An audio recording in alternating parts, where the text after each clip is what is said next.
E aí galera, boa tarde, Prédio 11 está começando aqui pela Ubra TV. No programa de hoje a gente vai falar sobre o uso terapêutico do canabidiol, que é uma substância extraída da maconha. A gente vai falar com o professor Jorge Winkler, que está fazendo uma pesquisa aqui na Universidade Luterana do Brasil sobre isso.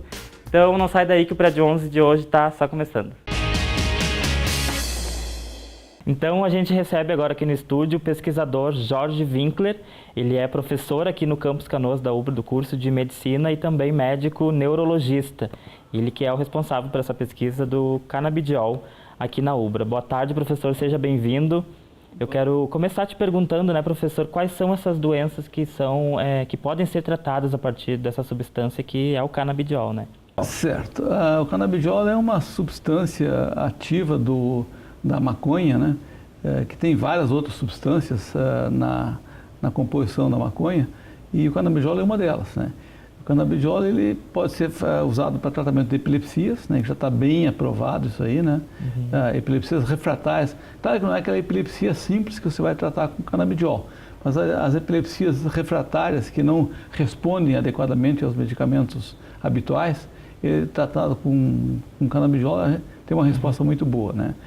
Outras doenças que podem ser tratadas com canabidiol por exemplo, a hiperemese, ou seja, aqueles vômitos incoercíveis que os pacientes que tratam câncer com quimioterapia têm, que é um efeito adverso da quimioterapia. Se usa canabidiol, cessa aqueles vômitos, né? Que é muito bom. Aqueles pacientes que estão caquéticos, ou seja, que estão muito emagrecidos por doenças crônicas e doenças terminais, eles usam o canabidiol e melhora o apetite dele, né? É a famosa larica, né? Então isso melhora bastante o apetite do paciente, ele volta a comer bastante e isso protege ele contra, fortalece o organismo dele, né? É toda uma relação de doenças que podem ser tratadas. Exatamente. Mas elas são tratadas no Brasil atualmente, elas ainda não? Sim, até há poucos anos era proibido o canabidiol no Brasil, né? Porque a maconha é uma droga que é usada por muitos jovens aí, né, que a gente sabe, inclusive aqui dentro da faculdade, a gente sabe que tem muita gente que usa, né? Mas é uma droga ilícita, né? Então, o canabidiol não, ele não tem um efeito psicotrópico para causar euforias, nem tirar ansiedades, nem nada, né? Mas isso aí é o THC, que é outra droga que tem esse efeito psicotrópico da maconha, né? Qual é a diferença entre o THC e o canabidiol? São duas moléculas diferentes, né? O THC, ela causa euforia na pessoa, causa, assim, traz tranquilidade para a pessoa e pode causar alucinações, hiperpercepção, né?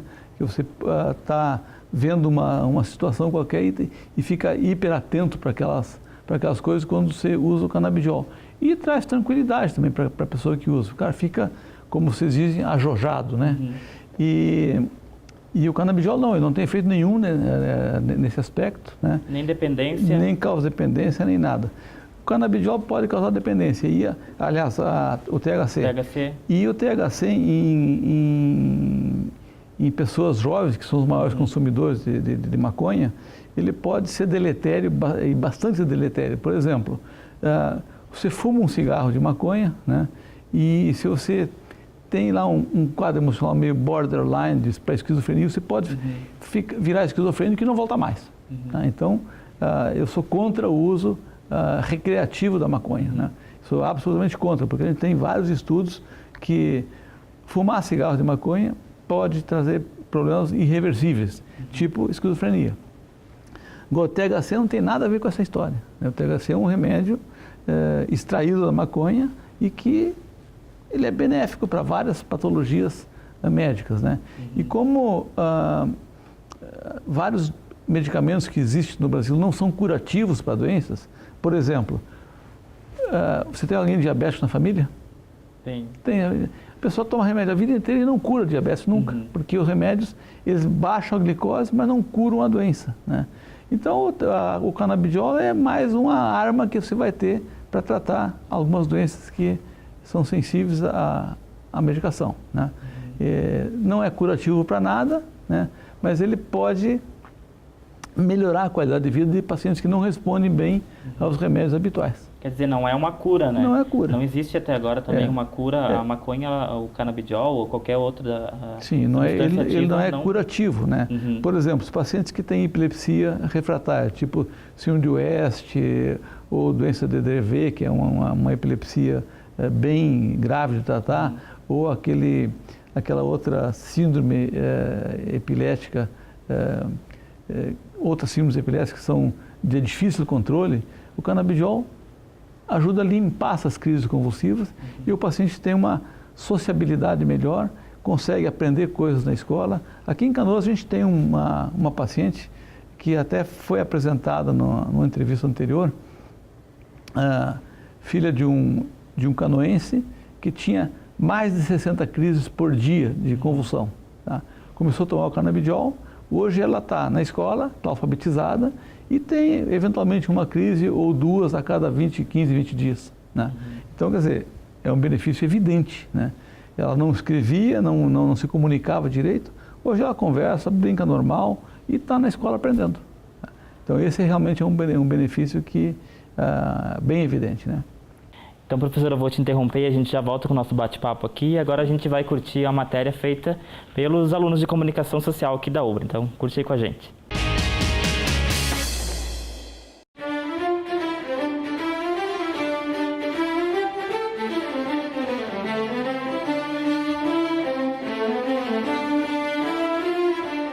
Criada em julho de 96, a Orquestra de Câmara da UBRA é composta por diversos músicos e tem como meta a excelência da execução e do acabamento musical. Com um trabalho consolidado, o grupo figura entre os melhores do país. A orquestra desenvolve 3 principais séries: os concertos de temporada, com uma proposta erudita, os concertos didáticos, direcionado para a rede de escolas públicas, e os concertos populares, que valorizam a música regional e nacional. A música latino-americana e a música brasileira compõem outra vertente do conjunto, sendo motivo de frequente pesquisa e inclusão de novas obras ou lançamento de novos compositores na sua programação. Um exemplo disso é a participação de diversos cantores em suas composições. Anualmente, segundo o levantamento da própria orquestra, o grupo faz cerca de 30 concertos, atingindo o público aproximado de 20 mil pessoas. Com a pianista Olinda Alessandrini, a próxima apresentação da orquestra acontecerá no dia 22 deste mês, no Teatro do CIE, em Porto Alegre.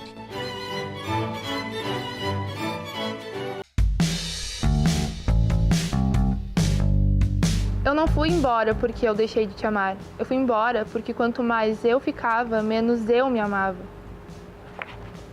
O Minuto Literário de hoje é sobre o livro Outros Jeitos de Usar a Boca, da escritora Rupi Kaur. Esse é um livro de poemas que mostra, através das palavras, uma parte do empoderamento feminino. Ele é dividido em 4 partes, que dão ênfase a etapas e processos da vida que as mulheres passam: a dor, o amor, a ruptura e a cura. Cada um dos poemas relatam o abuso que as mulheres sofrem pela sociedade e pelas culturas. E a Rupi mostra em cada um deles que as mulheres devem se amar antes de amar outra pessoa. Para mim, esse é um tipo de livro bom para ganhar e dar de presente, porque ele faz um elogio a todo o poder feminino que nós mulheres temos.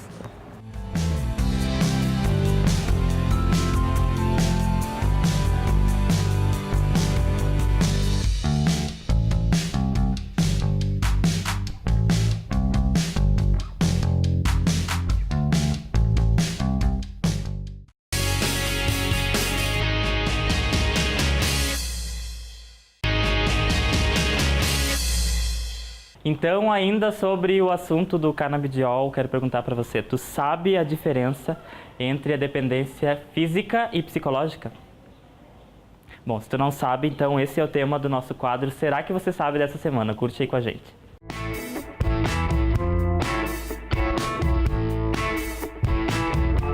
Tu sabe a diferença entre dependência psíquica e dependência física?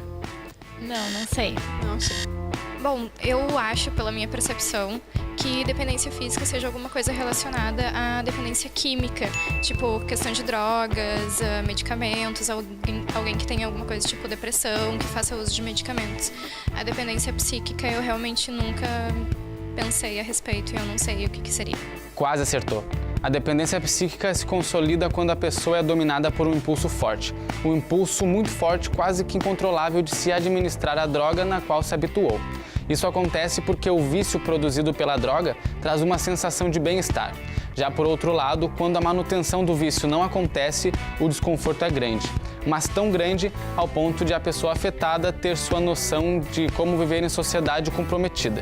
A dependência física, por sua vez, ela se refere à reação do corpo frente à substância em questão. Ou seja, é como o organismo se comporta diante do vício.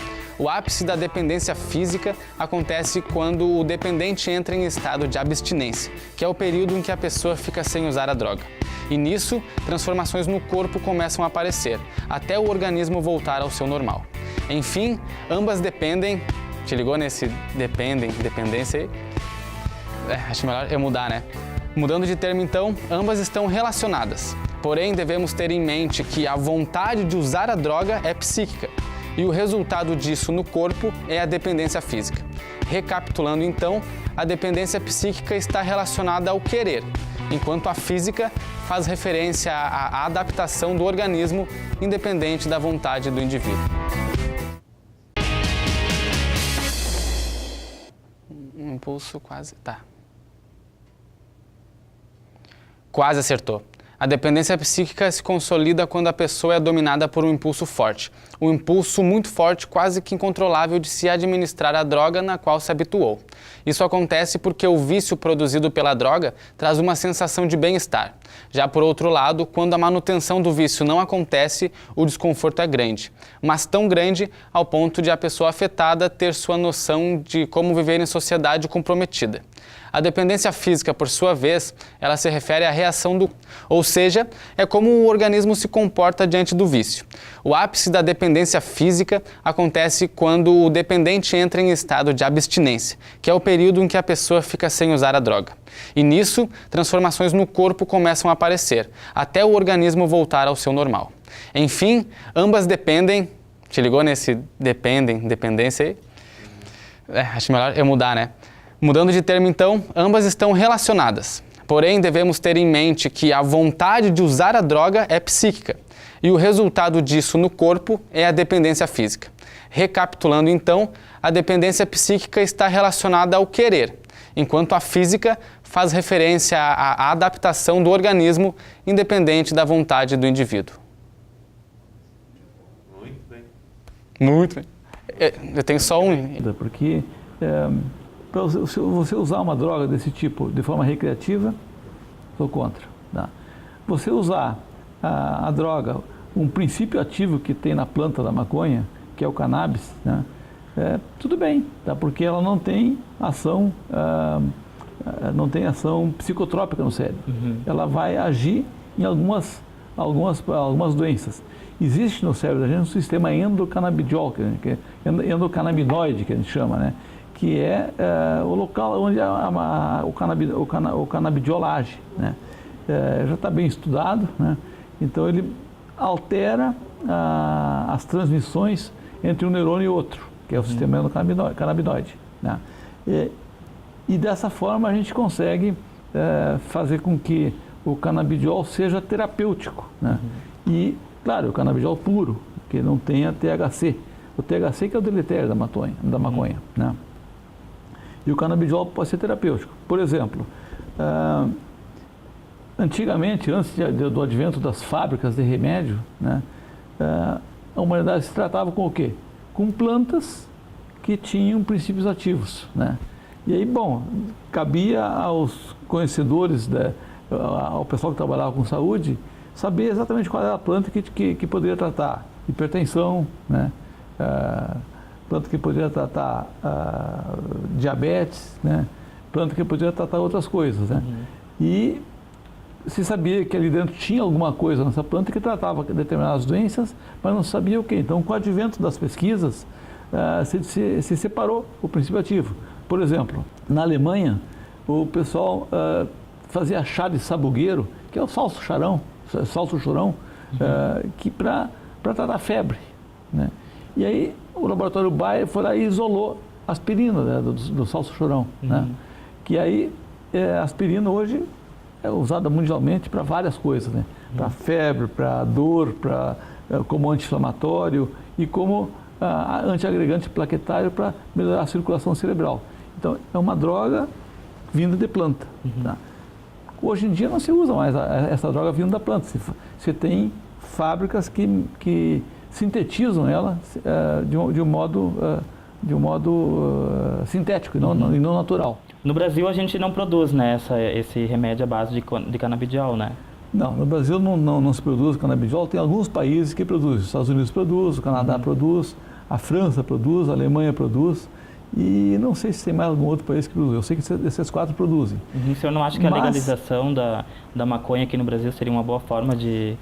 um bom primeiro passo para começar esses estudos, para começar a produzir esse remédio aqui? Na verdade, lá nos Estados Unidos começou da seguinte maneira: pacientes que tratavam câncer e que tinham efeitos colaterais das drogas quimioterápicas e que vomitavam muito, foi legalizado para eles fumarem maconha, né?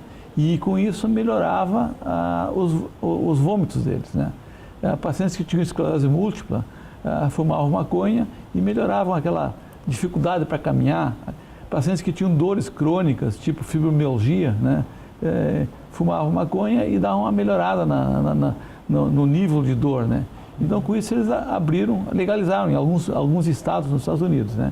E a partir disso, começou a se trabalhar em cima do princípio ativo que age nas doenças, que é o canabidiol. Tá? E esse princípio ativo, ele é possível ele ser extraído, como é que posso dizer? Ele é extraído através da planta. Do uso recreativo? Não, ele tem algum efeito? Aí você tem algum efeito, mas você tem um efeito maior do THC, que é deletério, né? Então você tem que, em fábrica, você consegue separar o THC do canabidiol, entendeu? E aí você purifica o canabidiol, você consegue hoje extrato puro, 100% puro de canabidiol, ou 98% puro, que tem uma vírgulazinha de THC, que também pode ser usado, mas que tem uma vírgulazinha de THC, e que não tem efeito psicotrópico, porque a dose é muito pequena, né? Mas já se consegue hoje o canabidiol puro, né? Que é o que a gente vai tentar usar aqui na pesquisa nossa, né? Pois é, a tua pesquisa está sendo feita aqui na UBRA, né? Ela está em processo de avaliação pela comissão de ética aqui da universidade, né? Exatamente. Nós trouxemos, abrimos um simpósio internacional aqui na UBRA sobre o uso do THC, do canabidiol medicamentoso, né? E esse simpósio trouxe informações muito legais, né? Muito boas. E uma das palestras do simpósio foi a gente apresentar um design de um estudo em doença de Parkinson com canabidiol. A gente sabe que a doença de Parkinson é uma doença incurável, né? E que os medicamentos, eles até abrandam os sintomas, mas a doença é progressiva, né? E chega um ponto que o paciente começa a ficar muito travado da parte motora, né? E a nossa ideia é ver se isso melhora com o canabidiol, né? Então, nós vamos fazer 3 linhas de pesquisa, uma com um grupo de 40 pacientes usando um óleo de coco, né? Que parecido com o que tem no canabidiol, né? Outro usando óleo de coco com canabidiol, e outro grupo de 40 pessoas usando óleo de coco com um pouquinho com bastante canabidiol e com um pouquinho de THC, que não foi conseguido purificar totalmente. E vamos comparar estatisticamente esses 3 grupos, como é que foi a melhora deles. Claro que isso aí vai ocorrer durante um período de 6 meses ou mais, né, essa coleta dos dados, né, e a partir dos resultados, né, das consultas periódicas que vai se fazer durante o uso da medicação, a gente vai aplicar escalas validadas internacionalmente para ver a deficiência motora dos pacientes, né? E a gente vai ver se os pacientes que tomaram canabidiol puro melhoraram a escala motora em relação ao placebo ou não, né? E depois se faz um estudo estatístico disso aí e vê se tem diferença estatisticamente significativa ou se é mais uma pesquisa que não rendeu nada. Então quer dizer, até o final desse ano a gente já tem os resultados. Provavelmente sim. Quem sabe o senhor já volta aqui, já fala os resultados também. Provavelmente sim, né? Porque quando está começando agora, né? O primeiro passo foi dado com o simpósio esse que a gente trouxe os americanos para cá. Que aconteceu em março aqui. Isso, foi agora, dia 19, né? Agora, esse design de estudo foi montado e está sendo apresentado para a Comissão de Ética da Universidade. E, se for aprovado, a gente consegue iniciar o estudo com inclusão de pacientes. Né? O senhor acha que é possível viabilizar a venda do medicamento a partir do canabidiol no Brasil? Na verdade já está autorizado. Né? A Anvisa, que é a agência reguladora de medicamentos do Brasil, já autorizou a importação do canabidiol. Ele não tem disponível nas farmácias. Mas se algum grupo farmacêutico, tipo Panvel, Dimed e assim por diante, quiser importar e dispor no balcão, me parece que já está autorizado. Bem burocrático, né? Bem burocrático, porque a gente precisa, para importar, a Anvisa exige que você tenha uma receita médica, que você tenha um relatório da patologia, dizendo o que o paciente tem, e eles, claro que eles têm lá as doenças que podem ser beneficiadas com a medicação. Né? E aí se manda isso tudo para a fábrica do medicamento, e depois de 30, 40 dias chega aqui no Brasil. Né? Então é bem burocrático. Né? E por que será que é tão burocrático aqui no país para fazer? Tudo remédio, é burocrático, né, no Brasil, mas a gente sabe Brasil, que... Né? E o medicamento, como é derivado da maconha, a maconha é proibida. Né? Mas o canabidiol já está liberado pela Anvisa para tratamento de algumas patologias. Entendeu? Principalmente epilepsia, né? que é o que tem mais impacto. Né? Tá bom, eu vou agradecer a tua presença aqui no Prédio 11, esclareceu bastante dúvida de todos nós aqui do programa e também dos telespectadores. Muito obrigado por ter vindo aqui, professor. Obrigado a você, Wesley, pelo convite. Né? E quando precisar, a gente está aqui às ordens. Tá certo, o objetivo sempre é a gente trazer uma agenda positiva para a Ubra, para tirar aquelas coisas do passado da Ubra que não são boas. Né? Então vamos trazer agendas positivas. Então tá bom, professor. Muito obrigado. E o Prédio 11 de hoje fica por aqui. Tu que está em casa, não se esquece de se inscrever no nosso canal no YouTube e de curtir a nossa página no Facebook. Até o próximo sábado. Tchau, tchau.